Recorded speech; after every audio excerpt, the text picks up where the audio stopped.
Alright. Welcome back to Super Sentai Review, episode 338. Basically, with this one, this is kind of interesting. We have two loose connected episodes and a two-parter. And we get debuts in this thing. Yep.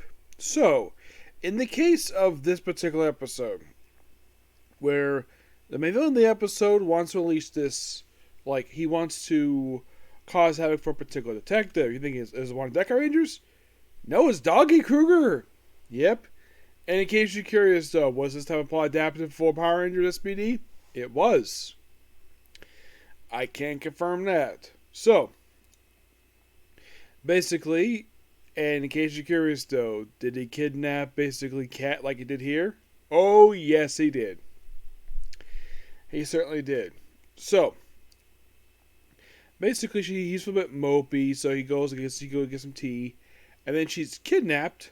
Well, actually, first they kidnapped by a bunch of bots, and then she's briefly saved by Murphy. Though Murphy's taken out by the villain of the episode, Benji. And of course they battle another robot, the Dekaranger, and of course Dog Crew recognizes him as somebody who, as far as he can tell, he was supposed to be dead. This guy is a mass murderer, and the fact this guy blows up planets and sells pieces in the black market. Yes. And he's kidnapped Swan to draw him out. And we see him in a flashback, which when I read is actually stock footage from Car Ranger. I could definitely see that. When I watched the footage, man, this looks a lot like Car Ranger. And it definitely was. It was footage from episode 5. And apparently whenever he goes outside, he wears sunglasses. Of course. So, he's like, 100 robot. And he goes this quarry. It's 100 robots.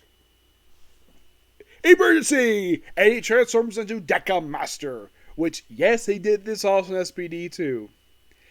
And they have a counter for every time he battles one of the robots. And of course, Swan's kept in a truck. And Benji, they have him try, you are hereby charged with all these particular mass murders, and you are guilty. So he takes his D Vega sword and slices the guy in half, blowing him up. He's case closed. Also, he proceeds to carry Swan. Brighto style. Because of course he does. And she's apparently not allowed to call him Doggy. I don't know what the relationship is in this series, but when I've heard the relationship between Kat and Dog Kruger over in Power Rangers, she was more of a surrogate white to him. It could be something else. Who the heck knows? And apparently this is when the Rangers find out, oh yeah, he actually can transform. They try to get him to do it, but nah, let them do it on their own. And they didn't even joke at the end of the episode with this one. But I like the fact basically we fell off with this one, not basically have 5 or 6 episodes we ignore this. And of course the plot of the one is there's his element mixed up dark and the villain wants to get hands on it. And he does. And about him, and of course, then they jokingly make sure he doesn't interfere. They put a caution tape in front of his desk, and then they tie him up with caution tape, and he says, "Stop it, that's enough." And then we begin a really good two-parter. Well, this one focuses on Shun, where there's a power outage, and they investigate, and they come across a girl. Now, I was saying this the whole episode while I was watching. Because one girl shows up where she was white boots, kind of blackish attire, with a bit of orange and white. I'm this is the same color scheme that Swan has. And here's the thing. In these 2 episodes, does anybody bother to question why this one woman, which will be an android, why does she have the same color scheme as Swan? Never mentioned here. Never. Don't know why it's not mentioned. It just is not mentioned here. I kind of wish it was. So, they work a particular plan, per se. You finish it? Almost done. Eventually, they have to use it because, then we see, during the course of the fight, what looked like about to think the Deca robot, but not just yet. Then we see the Deca base move. We have debut of the Deca crawler, which then we unleash the robots because the base is under attack.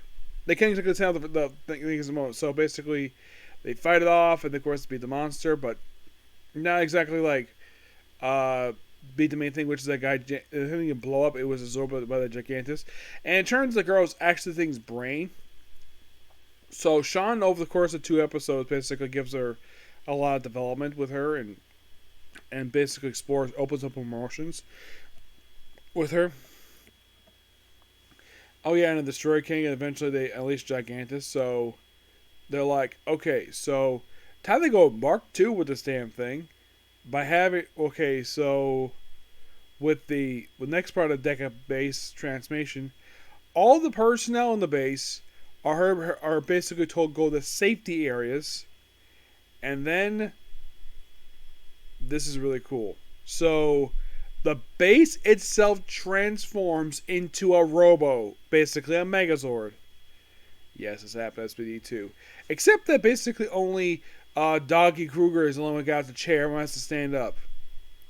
So they use this thing to destroy the main monster, and that's pretty much, and also the Destroyer King, he is eventually destroyed by Doggy Kruger, which this came completely out of nowhere, is because he was asked personally by Sean to basically watch him, and he does.